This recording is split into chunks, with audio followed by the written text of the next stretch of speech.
I'm Phil Cooke, and welcome to this episode of the Phil Cooke Podcast. Today, I'm going to be interviewing Lucas Miles. Now, Lucas is a pastor in Granger, Indiana, and yet he's produced 3 movies. He does a podcast. He's done 150 interviews in the last 5 months for his new book. This guy gets out there and is making an impact, and I think it's going to be encouraging. If you're someone who is a pastor, a church leader, a designer, a creative professional of some kind, maybe a video person, and you want to know how to kind of break out and get your voice heard in a much bigger way, you're going to love this episode. This is going to give you a lot of encouragement and some practical tips on how to get your voice heard, no matter how small your church or how small your company or how, you may just be by yourself. Whatever it is, whatever your situation, this is going to be an amazing episode that'll really show you how to make a greater impact with your life, your calling, and your purpose. I'll tell you, it's going to be something you're going to want to watch. So let me introduce you to Lucas Miles.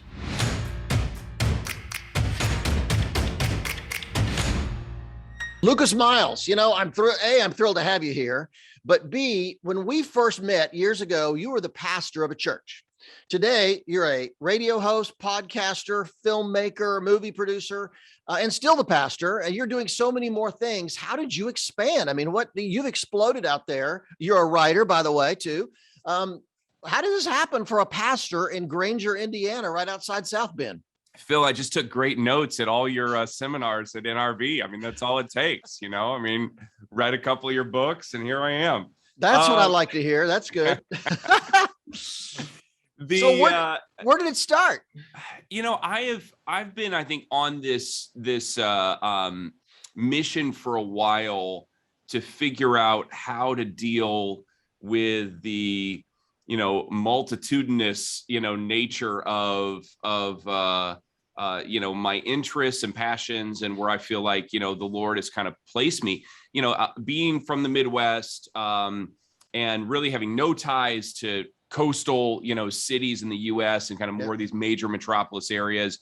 Early on, I started preaching at 17, planted a church at 24. I'm still at that same church. My wife and I, it's been 17 years now. We planted it. The name was Oasis. It's now called Influence. There's no I, it's just NFLUENCE.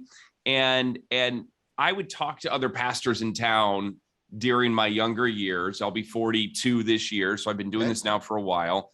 And I would always get the same response from these guys. They would always say, Lucas, you can only do one thing well. And I'm a big believer that we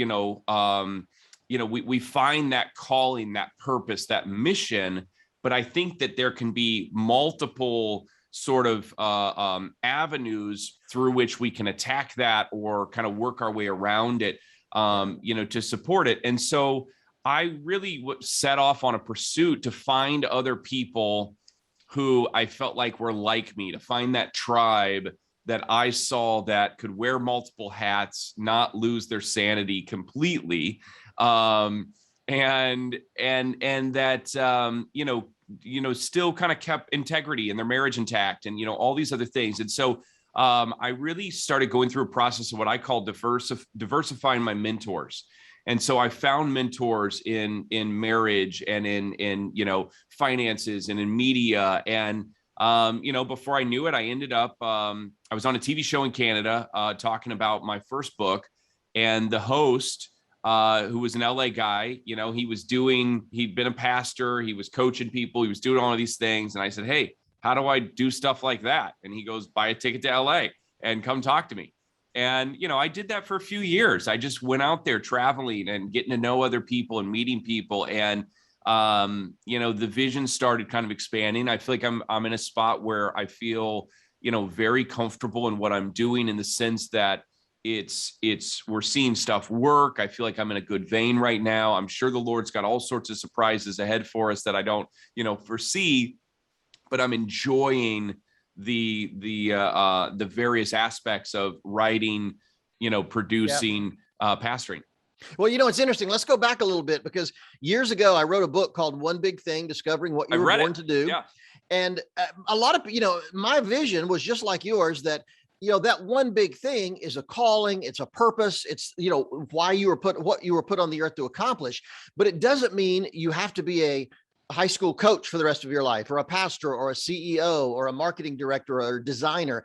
It's not a job. It's more of a vision, a calling, a Yes. purpose. Yep. And you can accomplish that calling, that purpose in multitude of ways, which sounds like exactly how you started growing into so many other mediums. And the truth is, we live in a culture where today the media world has just blown up, and there's so many ways to express your gift or, get that word out there. So that's a really encouraging thing. I think people need to hear that my one big thing. And honestly, the reason I wrote it is because I really do believe the people that break through, the people that get noticed, are people that are extraordinary at one big thing, not average at a whole bunch of stuff. You and I have both been to conferences, and we meet people who say, well, Phil, I'm pretty good at a lot of things, but I'm not, exceptional at anything. Well, they're never going to get on the radar. Yeah. Only the people who are great at one big thing, but you can do that in so many different ways. And so I think that's good for people to hear out there. There's a few principles that I've put in place that I think support that idea. And for me, the top three are what I call stay in proximity, resist the urge to force it, and advance on all fronts. Wow. And that, if you feel like, hey, you're going to be the next big, televangelist, right? And you're not going to church media conferences, or you're not interacting at places, then you're not staying in proximity in that field. If you believe that you want to be a Hollywood actor and you're not going anywhere where producers and directors are, and you're not working on your craft, it's very difficult to break in. And so we stay in proximity to the industries, the calls, the mission aspects of what we want to do, but we have to resist the urge to force it. Yeah, that's good. That's good. I was downtown. You'll appreciate it. It was downtown in Hollywood, and I was at the W, and a buddy of mine was the head of security for a while at the W. And, for those that don't know, it's the kind of posh, hip hotel right downtown Hollywood. And so I'm visiting with him, talking with him a little bit. And he goes, "Hey, you like Denzel?" And I'm like, "Who doesn't like Denzel?" And he goes, "Well, he's in here right now with a bunch of guys from the Lakers, having dinner." And he's like, "Do you want to meet him?"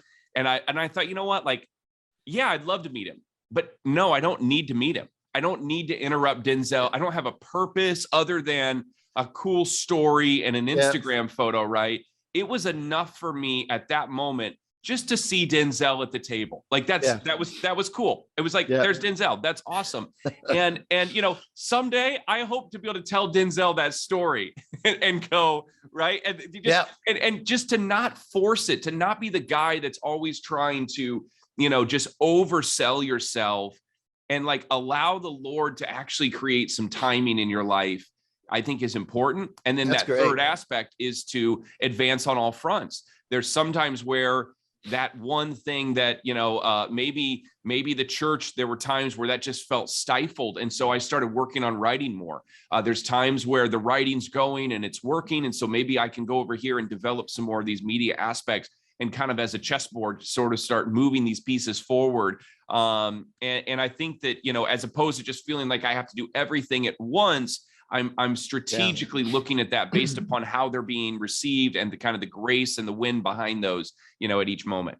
That's great. I love the Denzel story. My wife almost killed Paul McCartney. She was driving here in LA and pulling out of an alley to go into a street, and he was pushing his baby in a stroller. This is years ago. And she almost clocked him, man. It was close, but so it's funny. It's funny, living here in LA. It's funny. I'll have friends of mine from the Midwest or the East. I grew up in Charlotte, lived in Oklahoma for years. We'll have friends come out. If they see a celebrity in Hollywood, they just drop everything and go start stamping pictures and going crazy. And but out here, you kind of get used to it after a while because they do show up at odd places. I live in Burbank, and Jay Leno, who has his car collection here, I mean, you regularly on a weekly basis see him puttering around in some really amazing, rare vintage car. So it's just kind of gets used to it. Yeah. One of the things I wanted to ask you though is that the thing that impresses me about you too is that you invested in yourself. You go back to that story about you reached out to that guy who said, "Hey, get a ticket, come out to LA, talk to me." You did. so many people I meet, want to publish a book. Yeah. They want to make a movie. They want to get on television. They want to be a social media influencer, whatever, but they're not willing to invest. They if they have a job, they're waiting for their employer to buy them a new Mac. They're waiting for the boss to get them this, or the church they work for to get them this equipment. Hey, I'm a believer that if you want to get from where you are to where you want to be, invest in yourself, get the plane ticket, go out there, buy the Mac, whatever you need, do the work. And you've been such a great example of that. We have spent tens of thousands of dollars, probably early on, and maybe even in the middle of it. A lot of people would have called us foolish. And I mean, I had people, so many people locally, I think, that were just going, why are you going to Hollywood all the time? Or why are you going to all these conferences? Or why are you doing this? That, there wasn't an understanding of why would you leave and do this? And I wasn't trying to escape where I live. This is a great home base for us. We love being based in the Midwest. There's a great contrast between, say, my time in a place like LA or Nashville or Dallas or wherever, compared with my time here. It's the good. It's just I love the fast pace when I go, and I love kind of having it a little bit more chill when I'm here. But there wasn't an understanding of why we were doing that. And I think it took a while for some people to start catching on. Now I think more people have seen these things work. My last book, #1 for the first 6 months of the year, the top Christian leadership book in the country on Amazon. And, that didn't happen overnight. That didn't happen by accident. Yes, God's grace was involved, and I don't want to discount, favor from him and all these things that we can lean on. But what most people don't see is that I did 170 interviews, in the last 5 months to get there. I had a goal of doing 100. We've broken now 170. And sometimes it's 5 to 7 a day. It means I'm setting down other things. It means I'm skipping a meal to do an interview or whatever that is. And the investment, and whether it be time, finances, you can't, if this is really what you're supposed to do, if this is really what you believe in and you have a conviction for that, then you have to do it. I call that grace plus hustle. Well, you and I are both also big on conferences. I've always believed that, you need to be where smarter people than you are. And of course, that's a low bar with me, of course. Yeah, I was gonna say, that's not hard here, But I just really believe that mingling, randomly meeting people, it's just amazing the number of people that became my clients over the years, organizations, leaders that became my clients that I met just randomly sitting next to them in a conference or event or in a workshop. So I just think, so plus you're engaging with really smart people. So I'm a big advocate of those kind of events. That's one reason I love podcasting too. I mean, I always joke, I started the show, the Lucas Miles Show, my first podcast I'm been a little lazy on the episodes lately with some of my writing that's going on, but I've done over 115, 120 episodes or something on that. And I look back to the guests that I've had on that show, even if no one ever listened, and it was just an expense to me for the last 4 years that I've been doing that, it'd still be worth it.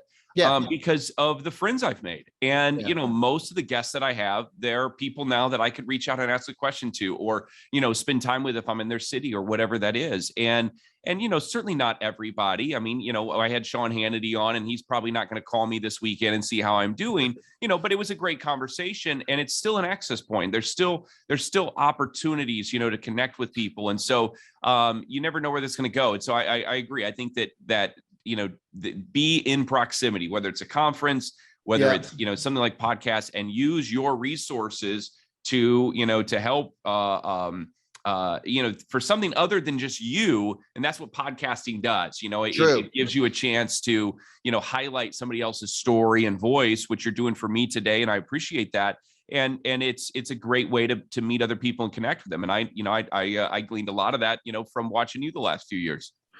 You're very kind. Well, let me tell you, you've produced 3 movies, Rodeo Girl, Crowning Jewels, The Penitent Thief. I'd encourage people to go check them out. Where can we find the movies, by the way? Yeah. So Rodeo Girl was on Netflix for about 3 years. It just cycled off at the start of this year. Very a horse and a girl, if you got a 12-year-old daughter at home, that'd be a great watch on a Friday night. Crowning Jewels, sort of a teenage adventure comedy. It was, that one was a labor of love. I found these twins, Jackie and Lizzie Labadie, that played the role. And it was originally written for two sisters, but I already had them in mind. And so I worked with the writer. Her name's Shay Fontana. She writes for a lot of Disney animation stuff. And so she converted the whole, story for twins. And that was a fun movie to make, but I learned so much in that process. We shot it, my second film I've ever done. We had 37 locations. Oh, oh my gosh. So you can imagine, I mean, yeah. I would never recommend doing that. And let me say, for those who don't know much about filmmaking, moving to a new location is the hardest, most difficult. Super that's expensive. What takes up all the time. It just kills you. Yep. You try to really reduce that because locations will kill you. The movement is nuts. Compared to Rodeo Girl that had about 3 or 4 locations at the most, but 80% of the film was at one location. And that's the way you should do it when you're starting out. But I didn't know anything. So I jumped right in, and, it was a fun story and kind of like a Home Alone meets, the old school Olsen twins, some of the cute films they used to do.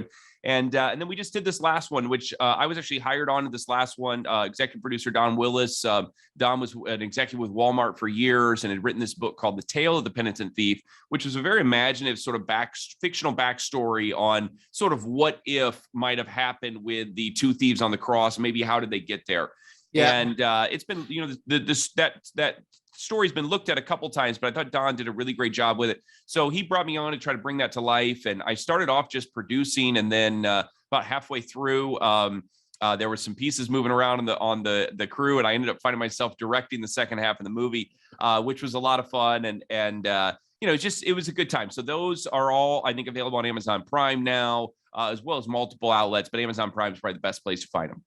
So what do you say to people? I'm constantly meeting pastors or maybe creative professionals, designers, writers, video people, whatever, that are in a situation like yours, maybe in the Midwest, maybe on the East Coast, maybe in the South, and they feel like they're just juggling all the balls they can, just doing their job. And they look at someone like you and think, man, he's doing podcasting, he's producing movies, he's speaking at conferences and events.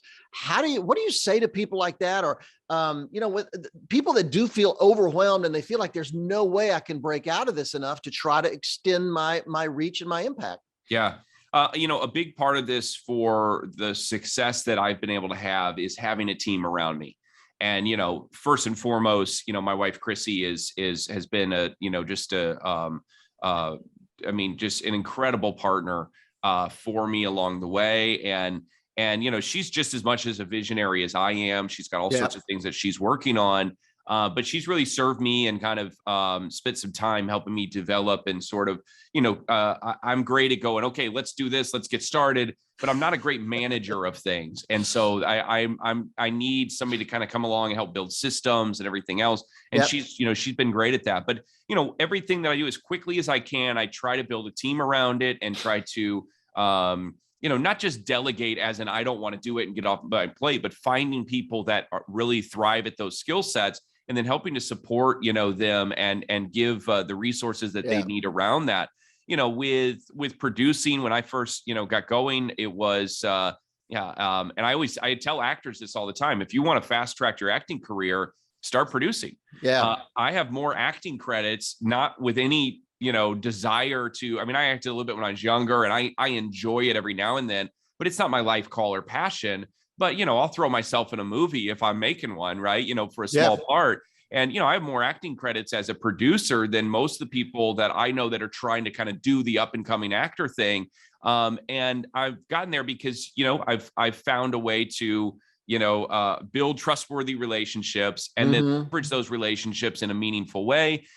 When I started, finding investors for the first film that I did, my line was this: don't invest any more money than our relationship can withstand. And think about how much money, if you lost it all, you'd want to punch me in the face. And let's go $5 less than that because I don't want to get hit. That's a good rule.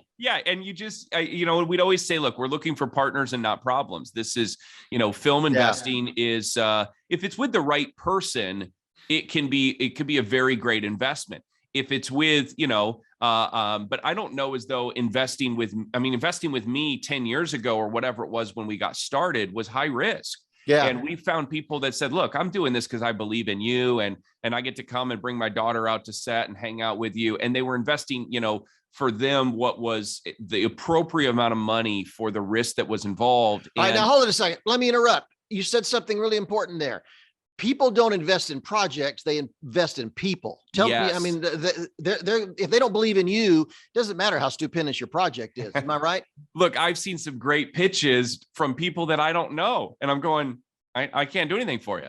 There's not the relationship there. There's not the commitment. And I've seen, bad pitches with people that I believe in. And I've said, I'm going to roll up my sleeves and kind of come alongside you. And let's see what we can do here, And I think that, some investments, if it's real estate, maybe you don't care who you're buying the house from, it's about the house at that point. Yeah. But when it's projects like this that are ongoing, whether it be a small business or a film property, I think that, we can't underestimate the importance of building integrity and character along the way. And that's why you can't fast track this stuff, without building your heart. And I see this probably more I probably see this more in the music business in the past than I have in anything else, but I think it applies to actors as well. And that is, don't just develop your craft, also develop your heart. And this is why, it's kind of the one-hit wonder sort of thing. Like, you can have the perfect song, but if you didn't build a heart that can sustain that success long-term or know how to handle it, you're going to end up being one more person that just shaves their head under the stress of everything and, ends up in a mental institution. And that's not where you want to be. And so we have to build our craft, but we cannot neglect our heart in the process and building that character and integrity to have people who want to come alongside with you, that want to work with you. Yeah. And of course, a big part of that is treating people well along the way. True. And then, let's go back to that surrounding yourself with a team. You don't have to be a pastor of a mega church to be able to have a team. Volunteers, friends, spouse. There's just, I learned early on, film is a collaborative business. In fact, most artistic efforts, most communication media efforts are collaborative. So you can't do it by yourself. I mean, maybe you can sit on your back porch and do watercolors by yourself. That's fine. You can write by yourself, but even then you're going to need publishing. I need editing, everything else. Yeah. There's a team. Yeah. So, give me some tips for that. How if you're in the middle of nowhere, if you're a small pastor, if you're a professional somewhere, where do you start getting the team from? I don't want to over spiritualize this, but I've had a few people that I've met on my team that I just feel like, one guy I met who was with me for a long time, I met at Costco, and he was working the register at Costco. And I don't know if it was, the Lord speaking to me or just, kind of looking him up and down and going, this guy's not a cashier, he's something else. And I just asked him, I said, so what else do you do? He's like, what do you mean? I was like, well, what are you passionate about? And I just felt like there was something there. And he goes, I'm passionate about, I went to school for Foley and sound recording. You don't go to school for Foley and sound recording and live in South Bend, Indiana. Like, those guys don't exist. Yeah. And I literally, this was my line. I gave him my card and I said, if you want to actually follow your dreams, give me a call. And it was like, I felt like I was like Samuel L. Jackson in the Avengers, finding like these Marvel characters, and he was crazy enough to call me. And worked with me for several years, did several of our films, everything else, helped on my podcast for a while. And I've had multiple stories like that. But I think that, one of my gifts and that I've tried to really hone is what we, if you've gone through Strength Finders or something like that, they would call it maximizer, I am somebody who I try to maximize people. And what I mean by that is I'm not looking to use people to help accomplish my goal. I want to find people's passions and dreams, and I want to look for ways within what I'm doing to help them to be able to either get a start in that or fulfill that in some way. And I always have people that I'm cultivating and thinking about and going, how can I make a fit for this guy? I've been doing that for years. Sometimes it works beautifully. Sometimes it's tragic. And, but there's an ebb and flow to relationship, and especially on a teams like this. But I think that you have to start with and be honest with them what you can do. That's the key. And say, if you can't pay them, you go, look, I got a mission. I'm after this. I feel like that you have some skill sets that could come alongside this and be really helpful. Right now, I'm not going to dangle something as a carrot. I don't know if I'm ever going to be able to pay you. Yeah. But would you be willing to give me a 3-month commitment or a 6-month commitment to see where this goes at 5 hours a week or whatever that is, meaningful, to be able to say, to be able to show them that you mean something, or to be able to just say, look, I can't necessarily pay you right now, but I'm going to invest in you. I'm going to coach you once a week or whatever, if you actually have something, that of content to offer them. It's funny. My daughter and son-in-law, Chris and Kelsey Guerra, have followed your advice to the T. They're actors here in Hollywood, but during the pandemic, when everything shut down here, they decided to make a movie. Yeah. And so they're making a movie that they're both acting in, and Cool. it's called Reopening. It's a mockumentary about a community theater reopening after COVID. And they've done a brilliant job, and they brought along the team in exactly the same way you said. They can't pay everybody. They don't have a big budget. But they've been really honest with people. And so they've pulled off I've just been blown away by some of the things they've pulled off in getting this movie awesome. made. And so I think that's fantastic advice, and you're right on. So let's shift gears for a minute. You suddenly started with your last book. You've started moving into political territory here. Yeah. It's called The Christian Left, How Liberal Thought Has Hijacked the Church. Very well written book. You've done, like you say, more than 100 interviews. It's really remarkable how it's taken off. Tell me a little bit about that. Why did you decide to move into that area after all the stuff you've been doing? Honestly, I wish I would have moved into it sooner. And I started seeing two things. I started seeing this creeping of socialism within the political realm. And this isn't a Republican or Democrat thing, but it is a radical left agenda. And I started seeing that movement grow. I'm here in South Bend, Indiana, which, although we're not known for a lot of things, we've been known for two things. One, for a long time, and that's the University of Notre Dame, which I can almost see the Golden Dome. I got one building in my way right now. And the other thing that we've kind of, we're put on the map here recently was a guy named Mayor Pete Buttigieg, who was our mayor for 8 years or something like that. And and I've interviewed Pete. I don't know him super well, but we've been around each other on a few occasions. And I back in, I don't know, probably 2014, I started saying, this guy's going to run for president. Like he was just everything. All the pieces were there. I didn't have any, I wasn't privy to any secret conversation about it, but I just said, this is where this guy's going. He's going to run for president.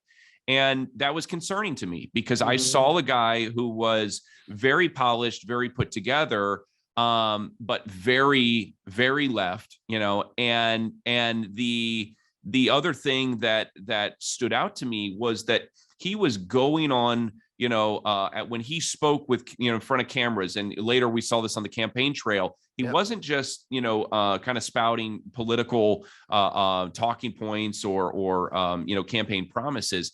He was talking theology on the campaign trail, and he was using Bible verses to justify everything from open borders to, divergent views of sexuality and gender and everything else. And as a pastor, I started seeing this and going, we have to be more active in this space.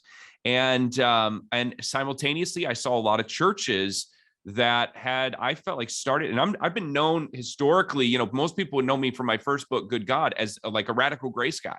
So I'm the guy that they expect to be like the emergent church guy, or, they just assumed I must have hung out with Rob Bell, which is not true, but I just believe that there's this amazing grace that Christ offers.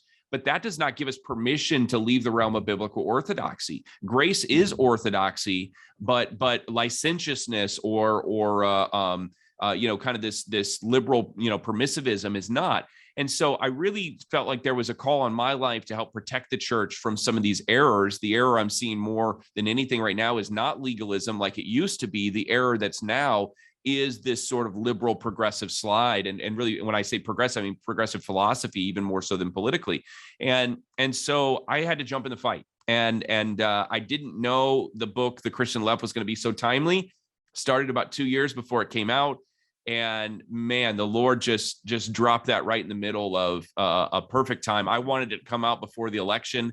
We got stymied on that. I'm so glad we didn't release it then. It would have been buried. Nobody ever would have heard of it. True. But it just came out at the perfect time. And my publisher, Broad Street's just been awesome. I know you've got some relationships there too. And Carlton, everybody there's just been incredible. So I've just been really, really pleased with the with the word that's getting out there. But it's not just about selling a book. We got work to do at the church and in this country. We're seeing that now more than ever with what's going on in Afghanistan and just some of the I think the real tragedies that we have that are taking place in America right now. Yeah. It's an interesting question because a lot of pastors struggle with how involved should I be? Based on the last couple of presidential elections, we're almost evenly divided in this country. It's almost a 50-50 split between liberal, conservative, Democrat, Republican. And so pastors fear, I think, that if I speak out on these issues, I'm going to alienate half the country. And I really don't want to do that for the sake of the gospel. But I think there's probably a happy medium between speaking out on issues versus dragging the church into the political arena. I'm not a big fan of, turning your church into a Republican or Democratic headquarters. Sure. I think, the gospel transcends politics, but I think there's a space where we're leaders, church leaders need to speak in. Tell me more about that. So, I should warn people about this, that in 2016, this is before my book had ever, I don't even think I'd started writing it at that point. I lost 40% of my church the day after the 2016 election. Wow. 40%. Now, I would do that again 10 times over. But although I'm in a red state, I'm in a blue county, and I've never owned a Make America Great Again hat. Okay. I did not talk about, endorsing specifically Donald Trump from the stage or anything like that. But I talked about cultural issues. I talked about a biblical response to, sexuality and gender, topics. I talked about a biblical response to, kind of the pro-life, pro-choice conversation and these various things. And being in a blue county, that's been deeply impacted by the Christian left here. I think that in some ways we could be this town is like the poster child for the Christian left. Downtown here, where I'm at in South Bend, I'm right across from the county city building right now, and the center of town. And there's probably 4 or 5 churches around me that are flying Marxist flags and rainbow flags above the cross right now at their churches. And I know that you can go to any big city and find that, but in a smaller city like this, that's pretty remarkable at the rate at which this has affected us. And so it's not without warning that I encourage pastors to be involved in the political world, but we do it by not just endorsing candidates. We do it by talking about cultural issues and policies, and then talking about how we have to vote our conscience regarding the kingdom of God and these things. I don't believe that God's method of saving the world is America. I believe God's method of saving the world is the church. And so, but with that said, it doesn't mean that the church in America is always going to thrive. God wins in the end, but the church in America could falter. We've seen churches in other places falter. And I think that, the book of Revelation, and not even to go in times on this, just to look historically, the book of Revelation, some of the churches at the start of Revelation were doing great and they were doing the right thing. Other churches were struggling. Other churches, had rebukes against them. And I think that the church in America right now we're at a crossroads, and we have to decide, are we going to, preach biblical orthodoxy, stand on these values, or are we going to go move towards this kind of paganist culture and just really, become Rome? And I think that we have that choice right now. Yeah, it's interesting. Even on my blog at philcooke.com, my podcast, things like that, I look at some people that have stayed completely out of the political lane and focused on what they do. Some are sports, some are leadership, some are, other things. And I thought, okay, I'm the media and communications guy, and I need to stick to that. Maybe talk more about creativity, talk more about leading creative teams, and really focus. And I know guys that do that, and they're brilliant at it, and they have a lot more followers than I do. And so I think, okay, I should focus. And then I'll see something like this exit from Afghanistan, which is happening as we're recording this thing, which has been a catastrophe. Yeah. And I think I have to speak out on that. I have to say something. It's not a Democrat Republican issue. It's just terrible leadership. And so I feel like I should speak out. So I do think you're right. If we're not speaking out as a Republican or a Democrat, we're speaking out towards an issue that's happening out there. I think that's the way to, in my opinion, it's the way for Christian leaders to go, because there are so many of those issues that are happening that just, that are not right biblically. They don't line up with the Bible. And I think those need to be spoken to. I don't think we need to, start waving the American flag above the Christian flag, or like you say, wear a MAGA hat to preach in.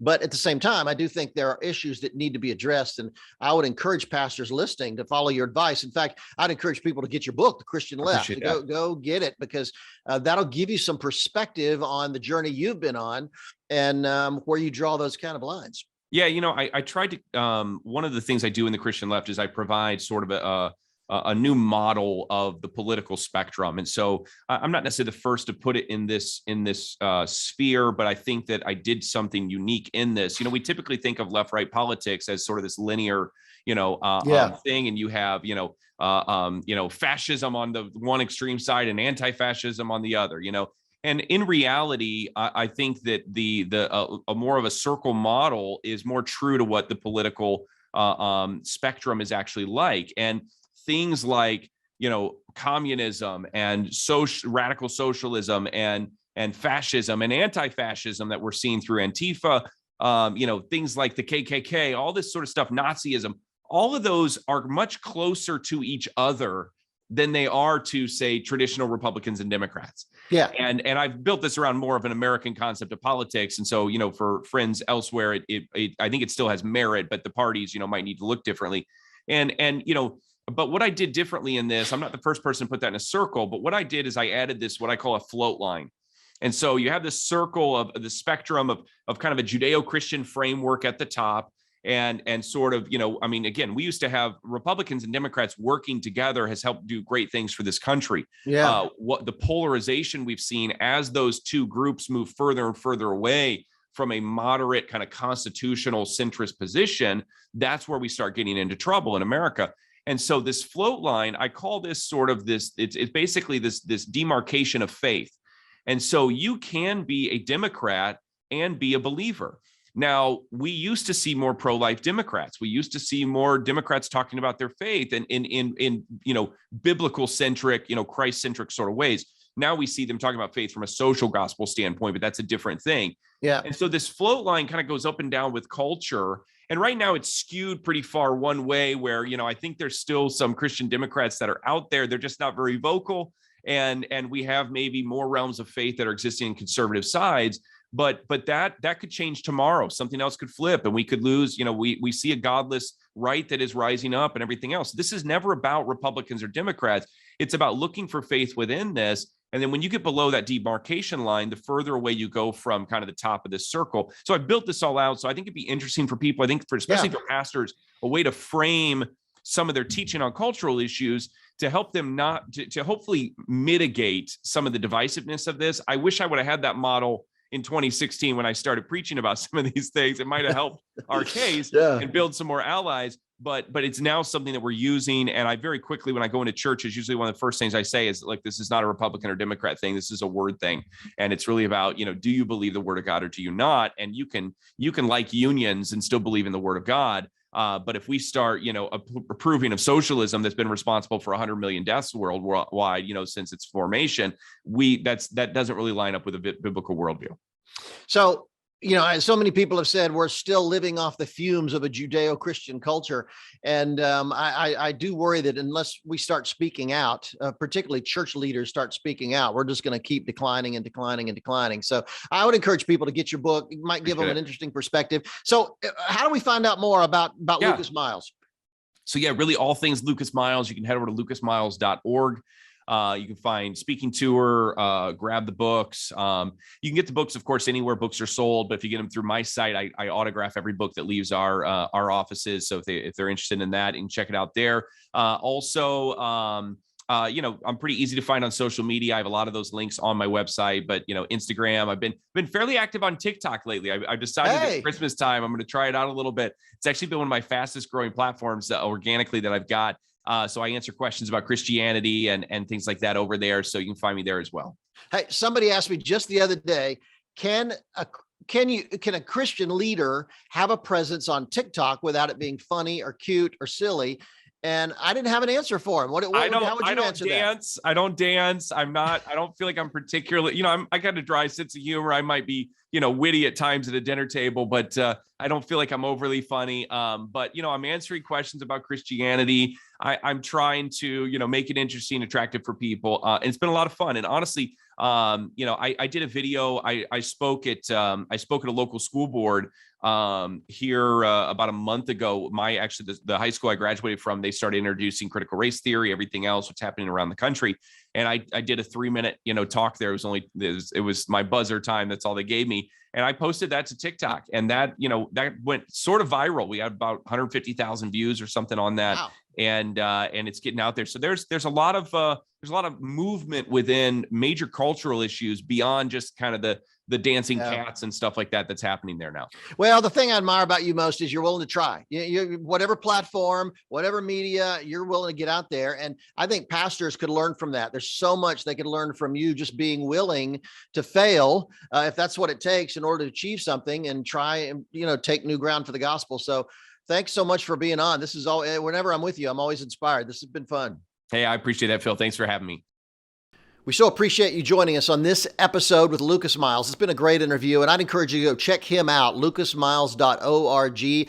Get his book, The Christian Left. It'll really give you an interesting perspective on the way you think about the church and politics. Remember, maximize your influence. I'd encourage you to check out my book. You can go to influencematters.com, make a contribution to our Influence Lab, the nonprofit that we created, to help reach out and teach Christians internationally about how to use the media more effectively. We constantly get invitations from Asia, from South America, from Africa, from so many other places, calling us to come and please teach us how to use video, how to use short video, how to use social media, how to use other tools to share our faith with people in our country and our culture and our language. So, every time you donate to the Influence Lab, you're helping expand the gospel to those places. Because remember, I want people to rethink missions, not just in geographical terms, but start thinking about missions in terms of digital terms.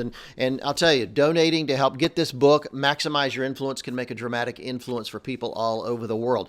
And again, thank you for watching, for listening, for viewing, whatever. I hope you share this with people, because getting this message out to so many people really does matter. Rate us. It'll help us come up in the ratings. That'll, give us some comments. That is so encouraging to what we're doing. So thanks. Stay tuned. We'll be up soon with a new episode. And I just think that